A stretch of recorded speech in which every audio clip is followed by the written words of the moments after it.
Hey y'all, I'm back with another reaction. If y'all can recall that I did a reaction back, wow, I can't remember when I did it, but it was either early part of this year, I'm not sure. Early part of the summer. But check it out. Y'all remember I did a reaction on a young man that fell, he was at the amusement park and he fell from a drop tower. He was like on something like a free fall. But right here with this young man, this man right here sitting in, what they doing is testing the little, the 14-year-old. He was a football player. Where the guy right here is trying to test the machine and see what happened to the young man. How did he come out? But we know how they're gonna explain it. Okay, hold on for a minute. I'm gonna keep going with it. Yeah, so what they doing is testing that right there. This is what happened right here. Let me let him tell you. This is what happened. On the freefall tower are held in place by hydraulic over-the-shoulder restraints. These contain the rider firmly, leaving no room for movement once locked. Okay. Once it's locked, it doesn't leave room for once it's locked coming up like that, it don't unlock coming down, y'all. It don't unlock, but you do come off your seat a little bit. But this is the seat that the young man fell off of. This is the one he fell out. I think they was like 400 feet up in the air. Okay, let me let him finish telling. It was found that the restraint on Tyre's place was in a down position and locked. Okay, his was in a down position. Locked when the ride stopped. The inspector sat in the seat, checked that the restraint engaged properly, and even applied force on it to see if it would give way. Everything was recorded to be in the correct order. But the thing is, regardless of what, he was 300 something pounds. And, he was 300 something pounds, and on a pound higher they can go, it's like, you can't beat 200 and something pounds. But this young man was over the weight to be on that ride anyway. Despite the obvious fact that the victim fell out of his seat. It is worth mentioning that every seat at the drop tower is equipped with a proximity sensor that detects if the restraint is in the correct position and lock. A green light above the seat turns on only when the sensor detects the restraint. The ride vehicle is programmed to be unable to ascend unless all riders are locked in their seats. This means that the restraint was detected as properly closed when the accident happened. Moments after the fall, operators were heard discussing whether the seat was locked. One then confirms that everything was in order by clear. But it couldn't have been in order. It couldn't have locked because he was overweight. He was way overweight, to be on that ride. Cause it was two other rides that he couldn't ride. So I guess he was determined that he was gonna get on a ride, and they tried to make it work for him to make him happy. But he couldn't ride it. He was, regardless, it's not gonna latch no way because of his weight, y'all. They couldn't adjust it because he was overweight, over pound, over the length and then the height too. Come on. Clearly stating that the light had been on. See, the light been on. Listen to what the girl says. He said the light was on. If the light was on, then it couldn't. That means that his wasn't locked.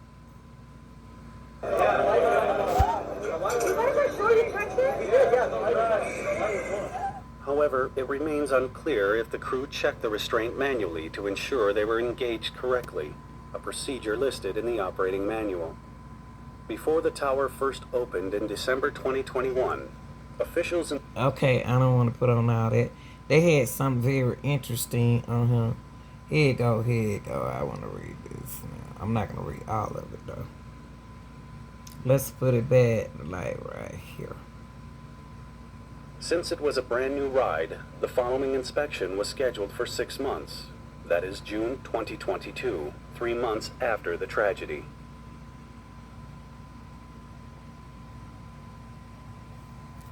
Okay. And on the restrictions, it says There is no minimum weight except physical size, which may prevent the guest from properly being secured by the seat and restraint. So according to the EN, and they have a number there, the maximum passenger weight is 130 kg. And that young man was way past over that. But it's no age restriction, so the age didn't have nothing to do with it, okay? All right. Riders in particular. Okay, and here it goes right here. See where it said 130. Okay. And this young man, like I said, was 307 pounds. It states a maximum weight limit of 286 pounds. Make room for happiness at Haverty's. And he was 300 and something pounds. So, in other words, he was over the pound, y'all. I hate that happened to that 14-year-old. That 14-year-old was out there for football, y'all. And they decided, I guess him and his friends decided to go to the park. I don't know. Okay, wait. Let's come back to this. Hold on. Let me let y'all see the young man again. He's the young man that fell off the ride. He's 14, 6'5", and he was on football camp. Okay, hold on. Let me let him tell you. Tyre Sampson was, as mentioned, a big kid and weighed 340 pounds, about 50 pounds above the limit.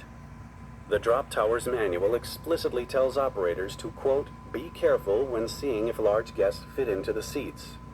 Check that they fit within the contours of the seat and the bracket fits properly. If this is not so, do not let this person... And that's what they did. They let him ride. See what right here where it said limitation?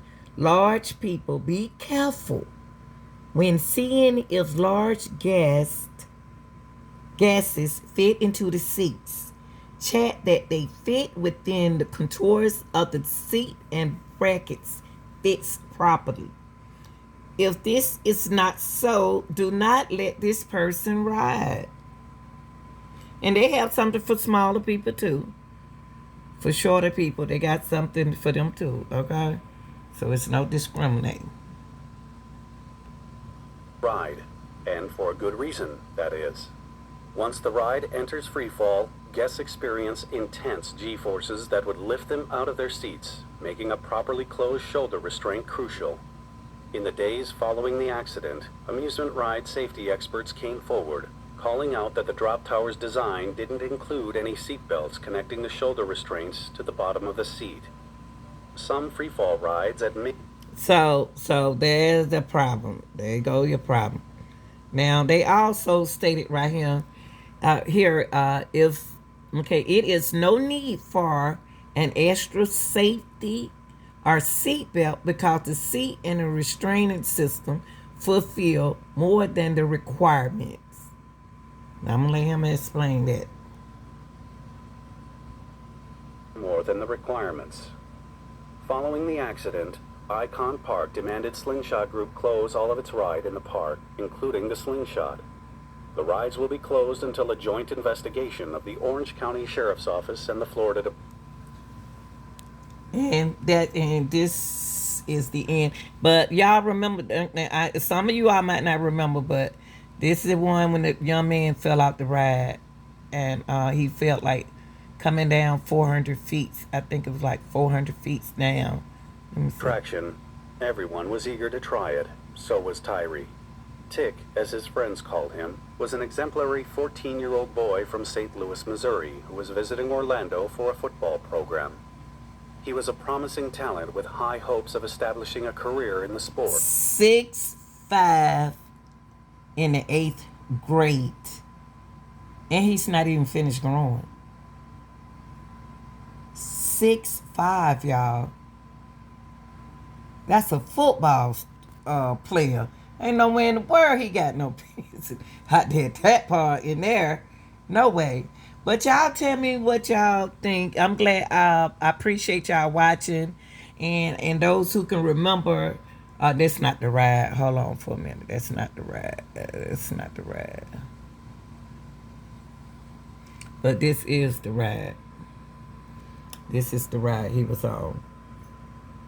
And when it come down, y'all, it come down 75 miles per hour.